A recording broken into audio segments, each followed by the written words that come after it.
رسم و رواج میں، انداز و اطوار میں بھی تبدیلی آتی جائے گی۔ تو پاکستان بھی جو ہے وہ مختلف یہ رنگوں کا گلدستہ ہے، یہ ایک رنگا رنگ گلدستے کا نام دیا گیا ہے پاکستان کو۔ پاکستان مختلف رنگوں کا گلدستہ کیوں ہے؟ پاکستان دیکھیں کہ پنجاب، سندھ، بلوچستان اور خیبر پختونخوا یہ اس کے 4 صوبے ہیں۔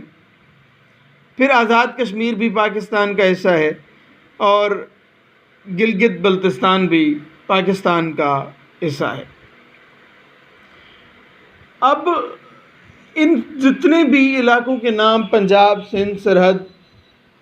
اور خیبر پختونخوا اور گلگت بلتستان اور کشمیر، ان سب علاقوں میں بہت سی چیزیں مختلف ہیں، علاقے مختلف ہیں، تو لہذا یہاں کی تہذیب و ثقافت بھی مختلف ہے۔ اور اس کی مثال یہ ہے کہ پنجاب کا آپ جو کلچرل لباس ہے وہ دیکھیں، اور جو آپ کا آزاد کشمیر کا کلچرل لباس ہے وہ دیکھیں، خیبر پختونخوا کا کلچرل جو ڈریسنگ ہے، جو ثقافتی لباس ہے وہ مختلف ہے گلگت بلتستان کے ثقافتی جو لباس ہے۔ اسی طرح سے سندھ کا اپنا ایک رنگ ہے، بلوچستان کا اپنا ایک رنگ ہے۔ تو ان علاقوں کے، یہ تو صرف میں نے لباس کی بات کی ہے، پکوان دیکھ لیں، کھانے مختلف ہیں۔ اچھا، خوشی اور غم کے موقع پہ جو روایات ہیں، جو رسوم ہیں، وہ دونوں تمام جگہوں کی مختلف ہیں۔ تو یہ علیحدہ علیحدہ رنگ کے پھول ہیں پنجاب اور سرحد اور یہ خیبر پختونخوا اور سندھ اور بلوچستان اور گلگت بلتستان اور کشمیر، یہ سارے ایک انفرادیت کے حامل پھول ہیں، اور ان ہر پھولوں کے اپنے رنگ ہیں اور اپنی خوشبوئیں ہیں۔ ہر ایک پھول کی اپنے رنگ اور اپنی خوشبو ہے۔ تو پاکستان ان سارے پھولوں سے مل کے بنا ہوا ایک گلدستہ ہے۔ یعنی پاکستان بحیثیت مجموعی ان تمام تہذیبوں اور تمام ثقافتوں کا آئینہ دار اور ان کا مظہر ہے۔ اب سوال یہاں پہ یہ پیدا ہوتا ہے کہ جب اتنی مختلف تہذیبیں ہیں تو پھر پاکستان میں وحدت، یعنی پاکستان ایک یونٹی بھی تو ہے، پاکستان ایک فیڈرل سسٹم ہے، ایک وفاقی نظام ہے، تو یہ متحد کس طرح سے ہے؟ اس میں وحدانیت کیا ہے؟ اس کی وحدت کی بنیاد کیا ہے؟ تو پاکستان کی اسلامی نظریہ جو ہے، اسلامی نظریہ حیات جو ہے، وہ پاکستان کی وحدت کی بنیاد ہے۔ اسلامی نظریہ حیات وہی اسلامی نظریہ حیات جو اصغر سودائی کا مصرع تھا، جو پاکستان کے قیام سے پہلے ایک نعرہ بنا کہ پاکستان کا مطلب کیا، لا الہ الا اللہ، جس نے بر صغیر کے طول و عرض میں اور بلکہ پوری دنیا پہ ایک نئی بننے والی جو مملکت ہے، جو ایک نئی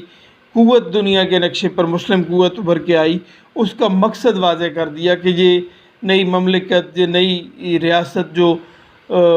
تشکیل پا رہی ہے، جو نئی ریاست قائم ہونے جا رہی ہے، اس کے مقاصد کیا ہیں، اسے ایک نعرے نے واضح کر دیے تھے۔ تو وہی نعرہ نظریہ حیات ہے ہمارے لیے۔ پاکستان کی وحدت اسی نعرے پر آج بھی قائم ہے کہ پاکستان کا مطلب کیا، لا الہ الا اللہ، یعنی پاکستان کی وحدت جو ہے وہ اسلامی نظریہ حیات ہے۔ اللہ وحدہ لا شریک کی ذات پر ایمان ہے، حضرت صلی اللہ علیہ وآلہ وسلم کی نبوت اور خاتم النبیین ہونے پر جو ایمان ہے وہ اسلام کی بنیاد ہے۔ پاکستان کی وحدت کی بنیاد ہے، اسلام کی بنیاد بھی یقیناً یہی ہے، پاکستان کی وحدت کی بنیاد یہی اسلامی نظریہ حیات ہے۔ تو نظریہ اسلام نے پاکستان میں گو کہ مختلف تہذیبوں کے لوگ آباد ہیں، مختلف ثقافتوں کے، جن کے رسوم و رواج، جن کے عادات و اطوار، جن کے حالات، جغرافیائی حالات، جن کی کیفیات ایک دوسرے سے مختلف ہیں، ان کے رائٹس اینڈ ریچولز مختلف ہیں، لیکن اس سب کے باوجود اسلام کی جو تہذیب ہے، اسلامی تہذیب ہے، جو اسلامک سویلائزیشن ہے، جو اسلامی نظریہ حیات ہے، اس نے تمام مسلمانوں کو اور پاکستان کے لوگوں کو آپس میں متحد کیا ہوا ہے۔ اچھا، اب ہم یہ دیکھیں گے کہ انہوں نے جب متحد کیا ہوا ہے تو ظاہر ہے کہ اسلامی نظریہ حیات کے تحت بھی تو کچھ تہوار اور کچھ روایات یہاں پہ، کیونکہ اسلام بھی اسلامی تہذیب ہے ایک پوری، تو کئی ایک روایات اور کئی ایک جو کیا ہیں رسوم ہوں گی، جو مذہبی رسوم جنہیں آپ کہہ سکتے ہیں یا مذہبی تہوار آپ جنہیں کہہ سکتے ہیں، تو وہ بھی پاکستان میں منائے جاتے ہیں۔ پاکستان کے مذہبی تہواروں میں شب برات، شب معراج، عید الفطر، عید الاضحیٰ، عاشورہ محرم اور جشن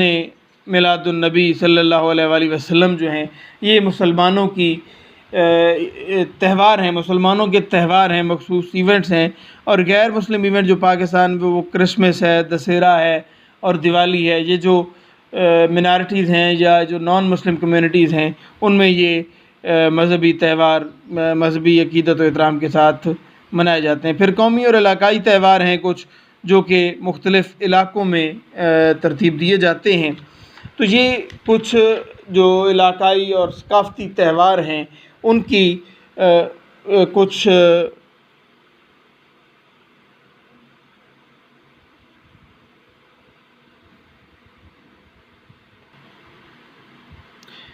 جی معذرت، درمیان میں سے گفتگو کا سلسلہ کٹ گیا تھا۔ جو میں بات کر رہا تھا، جو علاقائی اور ثقافتی تہوار ہیں جو پاکستان میں منائے جاتے ہیں، ان چند علاقائی اور ثقافتی تہواروں کی وضاحت جہاں پہ اب پیش کی جائے گی۔ پہلا ہے جی لوک ورثہ کا میلہ۔ پاکستان میں یہ جو چند اہم تہوار، پہلے 3 پوائنٹس ہم اس کے ڈسکس کر چکے ہیں، اور اب ہم اس کے جو امپارٹنٹ تہوار ہیں پاکستان میں، جو ثقافتی تہوار ہیں، ان کی وضاحت تفصیل جو بیان کی گئی ہے اس کے بارے میں ہم بات کر رہے ہیں۔ تو ایک لوک ورثہ کا میلہ ہے جو پاکستان میں منایا جاتا ہے، اور یہ لوک ورثہ کا میلہ پاکستانی تہذیب و ثقافت کے فروغ کے لیے قائم کیا گیا ادارہ جو لوک ورثہ ہے، اس کے زیر اہتمام اسلام آباد میں یہ منعقد کیا جاتا ہے، یہ میلہ لوک ورثہ کا میلہ۔ اور یہ سال میں ایک مرتبہ اکتوبر کے مہینے میں یہ میلہ کرایا جاتا ہے، اور اس میں لوگ اپنی جو علاقائی جو دستکاریاں ہیں، جو اس علاقے کی ثقافت کا مظہر ہوتی ہیں، وہ اس میلے میں پیش کی جاتی ہیں۔ مختلف علاقوں سے مختلف قسم کی دستکاریاں، ہینڈی کرافٹ، جو ہاتھ سے بنائی ہوئی چیزیں ہیں، وہ اس میلے میں پیش کی جاتی ہیں۔ کپڑے پہ جو کام کیا گیا ہوتا ہے، جو لکڑی پہ پچی کاری ہے، کشیدہ کاری جو لکڑی پہ اس پہ کپڑے پہ کی گئی ہوتی ہے، اور دیگر کئی طرح کے نمونے ہوتے ہیں جو اس لوک ورثہ کے میلے میں اسلام آباد میں نمائش کے لیے رکھے جاتے ہیں۔ اور یہ پاکستان کی تہذیب جو ہے، پاکستانی سویلائزیشن کی جو رنگا رنگی ہے، پاکستان کے اندر جو مختلف وہی اس گلدستے کے جو مختلف رنگ اور مختلف خوشبوؤں کے پھول ہیں، ان کی عکاسی اس میلے میں کی جاتی ہے۔ مختلف کلچر اور مختلف ان کو ظاہر کیا جاتا ہے، ثقافت کے مختلف رنگوں کو۔ دوسرا میلہ ہے میلہ مویشیاں۔ میلہ مویشیوں اسپاں بھی اسے کہتے ہیں، ہارس اینڈ کیٹل شو کے نام سے۔ یہ مختلف ملک کے طول و عرض میں منایا جاتا ہے۔ یہ میلہ کئی ایک مقامات پہ، یعنی صرف ایک مقام پہ میلہ مویشیاں نہیں ہوتا، بلکہ بہار کے موسم میں مختلف علاقوں میں، مختلف شہروں میں، پنجاب کے، سندھ کے، سرحد کے بڑے بڑے علاقوں میں میلہ مویشیوں اسپاں، ہارس اینڈ کیٹل شو کے نام سے یہ میلے منعقد کیے جاتے ہیں۔ البتہ جو سب سے بڑا میلہ مویشیاں ہے وہ لاہور میں فروری کے مہینے میں منعقد کیا جاتا ہے، اور اس میں پورے ملک سے لوگ شرکت کرتے ہیں اور نمائش کے لیے اپنے جانوروں کو ساتھ لے کر آتے ہیں، اور مختلف طرح کے جو کھیل ہیں، نیزہ بازی ہے، گھڑ دوڑ ہے، بیلوں کی جو دوڑ ہے، گھڑ سواری ہوتی ہے، اونٹوں کا جو رقص ہوتا ہے، یہ سارے پولو، جمناسٹک، اس طرح کے جو کھیل ہیں یہ اس میلے کے حسن میں اضافے کا سبب ہوتے ہیں، اور یہ پورے ملک کے طول و عرض میں ایک مشہور چونکہ میلہ ہے، اس لیے پورے ملک سے اس میلے میں شرکت کرنے کے لیے لوگ آتے ہیں۔ پھر شندور کا پولو تہوار ہے۔ شندور ایک شمالی علاقہ جات کا ایک مقام ہے۔ بنیادی طور پہ یہ ایک درہ ہے جو چترال اور گلگت کے درمیان واقع ہے۔ قراقرم، ہندوکش اور پامیر کے پہاڑی سلسلوں کا یہ سنگم ہے، یہ جو درہ ہے، اور اس میں پچھلے کئی صدیوں سے 800-900 سال سے ایک روایتی کھیل پولو، گھوڑے پہ چڑھ کے اور گھوڑے ایک سٹک کی مدد سے، ایک سٹک اور بال کی مدد سے کھیل کھیلا جاتا ہے، جس میں جو کھلاڑی ہیں وہ گھوڑوں پہ سوار ہوتے ہیں۔ یہ میلہ 7 سے 9 جولائی تک گلگت اور چترال کی روایتی جو ٹیمیں ہیں، حریف ٹیمیں گلگت کی اور چترال کی، ان کے درمیان شندور کے مقام پر یہ کھیل کھیلا جاتا ہے، اور یہ شمالی علاقہ جات کا سب سے بڑا ایک ایونٹ یا تہوار ہے، اور یہ کئی صدیوں کی تاریخ اپنے اندر سموئے ہوئے ہے، اور یہ صدیوں کی تاریخ کا عکاس ہے۔ اس میلے کو بھی پورے ملک میں سے بڑے ذوق و شوق سے دیکھنے کے لیے لوگ آتے ہیں۔ اچھا، پھر جب یہ میلہ یا یہ تہوار منایا جاتا ہے، کیونکہ یہ شندور کو پولو تہوار کے نام سے مشہور ہے، لیکن یہاں پہ صرف پھر پولو کا کھیل نہیں ہے، پھر ظاہر ہے ایک میلے کی کیفیت بن جاتی ہے، تو یہاں پہ اس میں لوگ مچھلی کا شکار کرنا اور گھوڑ سواری کرنا، اور پھر گلگت بلتستان جو ہمارے شمالی علاقہ جات ہیں، جو ناردرن ایریاز ہیں ہمارے، ان کے جو دستکاریاں ہیں اور ان کے فنکاروں کے جو فن کا مظاہرہ ہے وہ اس میلے میں پیش کیا جاتا ہے۔ کپڑے پہ اسپیشلی جو کیا گیا کشیدہ کاری کا کام ہے، وہ گلگت بلتستان کی پہچان ہوتا ہے، بڑی نفاست اور نزاکت ہے اس کام میں۔ تو یہ اس میلے کے حسن کو دوبالا، پھر شمالی علاقہ جات کی موسیقی اور ان کا ایک جو کلچرل مخصوص رقص ہیں، وہ اس میلے کے یا اس کے حسن میں اضافے کا سبب بنتے ہیں۔ پھر ایک آخری جو وضاحت دی گئی ہے وہ میلہ ہے سبی کا میلہ، سبی میلہ جی۔ یہ درہ بولان کے دہانے پر آباد ایک قدیم شہر سبی میں منایا جانے والا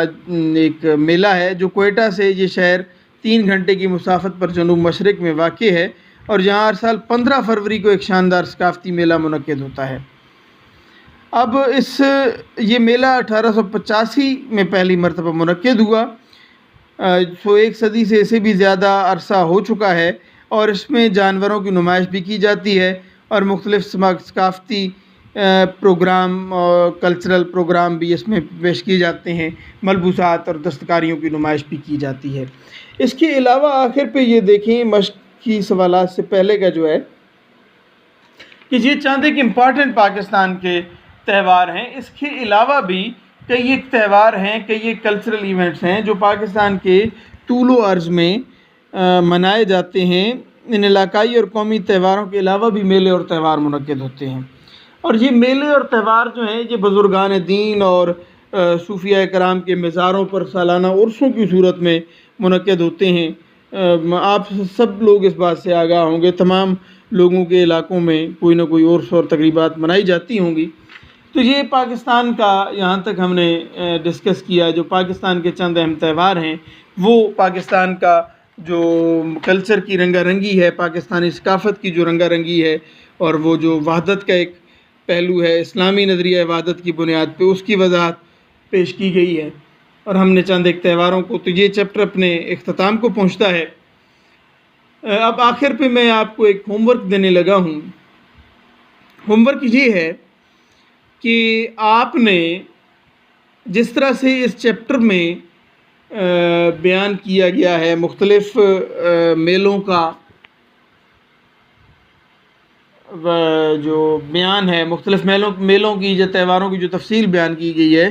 اسی طرح آپ کے علاقے میں بھی، آپ جہاں جہاں سے ہیں، آپ کے اپنے علاقے میں بھی تو کوئی کلچرل ایونٹس ترتیب دیے جاتے ہوں گے، صوفیاء کے یا اولیاء کے مزاروں پہ تہوار جو ہیں وہ عرس جو ہیں وہ منائے جاتے ہوں گے، کوئی میلے منائے جاتے ہوں گے، تو آپ کے اپنے علاقے میں جو عرس یا جو میلہ یا جو تہوار منایا جاتا ہے، آپ نے اس پر تقریباً 10 سے 15 بلکہ 12 سے 15 سطروں پر مشتمل، جائے اس سے کچھ طویل بھی ہو جائے تو کیونکہ وضاحت کرتے ہوئے شاید طویل بھی ہو جائے، البتہ کم سے کم 12 سے 15 سطروں پر مشتمل آپ نے ایک مضمون آپ نے اپنے اس علاقے میں ہونے والے کسی میلے، کسی تہوار یا کسی ثقافتی ایونٹ کی تفصیل اس میں آپ نے لکھ کر لانی ہے۔ یہ آپ کا آج کا ہوم ورک ہے۔ اس کے ساتھ ہی آج کا لیکچر اپنے اختتام کو پہنچتا ہے۔ خوش رہیں، خوش رکھیں، اللہ حافظ۔